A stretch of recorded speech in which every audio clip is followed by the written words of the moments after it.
Imagine Scotland in the late 13th century, a land of sweeping highlands, ancient clans, and a fierce struggle for independence against English rule. In the midst of this turbulent backdrop, one name stands out above all others: William Wallace. Immortalized by the 1995 film Braveheart, Wallace is often depicted as a giant of a man, a valiant warrior clad in woad paint, leading a ragtag army to triumph against all odds. But beyond the legends and cinematic portrayals, who was William Wallace, really? To understand Wallace, we must begin with the scant historical records that illuminate his life. Born around 1270 near Elderslie in Renfrewshire, Wallace was not of noble birth, contrary to some romanticized tales. His family were minor landowners, relatively inconspicuous in the Scottish nobility. Yet, it was a time of great upheaval. King Alexander III's death in 1286 left Scotland without a clear heir, creating a power vacuum that King Edward III of England sought to fill. It was during this period that Wallace began to emerge as a significant figure.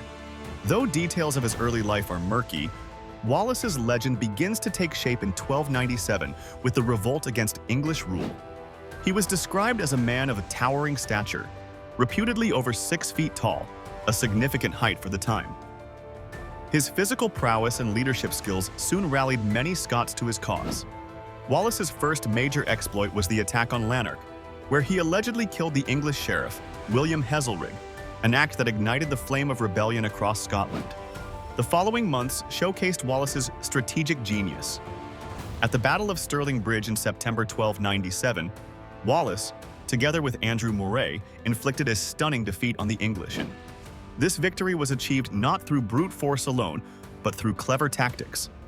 Wallace's forces took advantage of the narrow bridge over the River Forth, attacking when only part of the English army had crossed.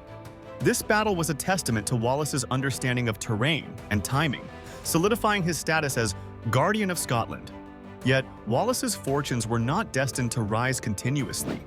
In July 1298, at the Battle of Falkirk, the Scots faced a crushing defeat at the hands of Edward I. Wallace's Schiltrons. Circular formations of spearmen were overwhelmed by the English longbowmen. Though Wallace survived, this battle marked the decline of his direct influence. He resigned as Guardian of Scotland, a role he had co-held with Moray before the latter's death. Despite this setback, Wallace's spirit remained unyielding. He traveled to France, seeking support from King Philip IV and later possibly visiting the papal court in Rome. These diplomatic missions highlight a facet of Wallace often overshadowed by his warrior image. The shrewd and determined diplomat, striving to secure international backing for Scotland's cause. Wallace's downfall, however, came not through diplomacy but treachery. In 1305, he was captured near Glasgow, betrayed by Sir John Menteith, a fellow Scot. Transported to London, Wallace faced a trial for treason. His response was simple yet profound. As a Scot, he owed no allegiance to Edward and thus could not be a traitor. Nevertheless, he was condemned and met a brutal execution, becoming a martyr for Scottish independence. Beyond the battlefield and his untimely death, Wallace's legacy resonates through his unyielding pursuit of freedom. While Braveheart paints him as a romantic hero, the true Wallace was a complex figure, part military genius, part diplomat, and relentless national icon.